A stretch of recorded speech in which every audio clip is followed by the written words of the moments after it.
Guys আমরা আজকে পাটুল যাচ্ছি।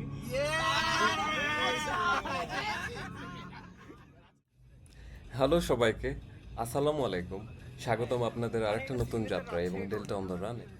আজ আমরা রাজশাহী থেকে রওনা দিচ্ছি পাটুলের উদ্দেশ্যে। পুরো পথটাই হবে রোড ট্রিপে। একসাথে দেখে আসবো আমরা রাজশাহী থেকে পাটুলে যাওয়ার রাস্তা, পথে কি সুন্দর দৃশ্য অপেক্ষা করছে, আর জুলাই মাসে পাটুল আসলে তার কেমন রূপটা আমাদের দেখায়। আশা করি পুরো জার্নিটাই আপনাদের ভালো লাগবে। তো চলুন দেরি না করি শুরু করা যাক।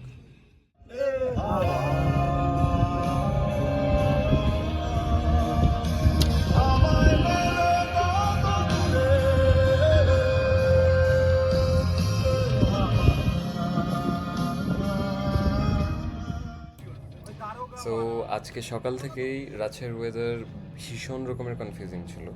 সকালে ঘুম থেকে উঠে বাইরে দেখি যে ভীষণ রকমের রোদ, দবদবে গরম। We literally were having second thoughts যে আমাদের আসলে পাটুল যাওয়া উচিত কি উচিত। আলটিমেটলি সব কিছুই তো ওয়েদারের উপরে ডিপেন্ড করে।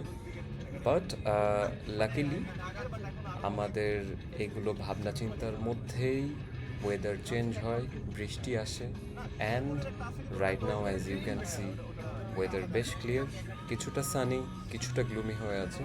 টু বি ভেরি অনেস্ট, এই ওয়েদারে জার্নি করতে বেশ ভালো লাগতেছে। অ্যান্ড রাইট নাও আমরা রাজশাহী ছেড়ে কাটাখালি পার হয়ে জাস্ট আরেকটু সামনের দিকে এগিয়ে আসছি। নেক্সট স্টপেজ বলা যায় আমাদের তেল লাগবে। সো আমরা একটা ফুয়েল স্টেশনে দাঁড়িয়ে আমরা রিফিল করব, অ্যান্ড তারপরে Rajshahi to Natore highway maintain করে আগাতে থাকবো। আশা করি দেখা হচ্ছে আপনাদের সাথে আবার নাটোর সিটির কিছু কিছু সুন্দর ক্লিপস আপনাদের দিতে থাকবো, আর মাঝখানে কিছু সুন্দর রোডের সিনারি, কিছু শর্টস এনজয় করতে থাকবো। সো গাইজ, আমরা মাত্র হরিশপুর বাইপাস হয়ে নাটোর সিটির ভেতরে এন্ট্রি করছি। And to be honest, Natore city আগের চেয়ে এখন অনেক বেশি সুন্দর লাগতেছে। বিশেষ করে রোডগুলো অ্যান্ড পরিষ্কার পরিচ্ছন্নতার দিকে বেশি ফোকাস করা হয়েছে, যেটা দেখে মনে হচ্ছে বেশ ভালো লাগতেছে চালাইতে। অ্যান্ড এই রোডটা ধরেই আমরা আগাইতে থাকবো। এই রোডটা আমাদেরকে লিড করবে উত্তরা গণভবনের দিকে, অ্যান্ড উত্তরা গণভবনের সামনের যে রাস্তাটা আছে সেটাই আমাদের লিড করবে পাটুলের দিকে। অ্যান্ড দেখতে দেখতেই চোখের সামনে সাইনবোর্ড চলে গেল, যেখানে পরিষ্কারভাবে লেখা আছে পাটুল মিনি কক্সবাজার। এই রোডটা ধরেই আমরা এখন এগোতে থাকবো। দেখা হচ্ছে তাহলে একদম পাটুলে নৌকার উপরে।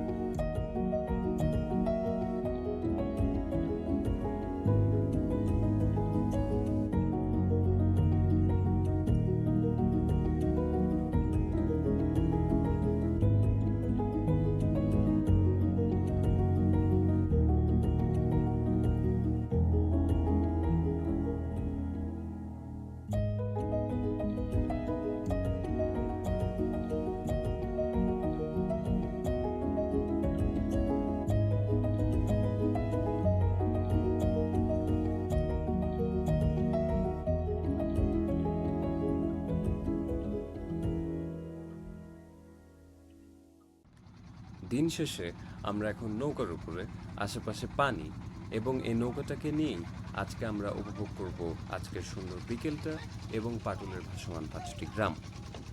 আজকে যদিও বা উইকেন্ড থাকার দরুন বেশ ক্রাউডেড ছিল, কিন্তু আপনারা যখনই এরকম একটা নৌকা নিয়ে বেরিয়ে পড়বেন তখন আসলে কোনো ক্রাউড মনে হবে না।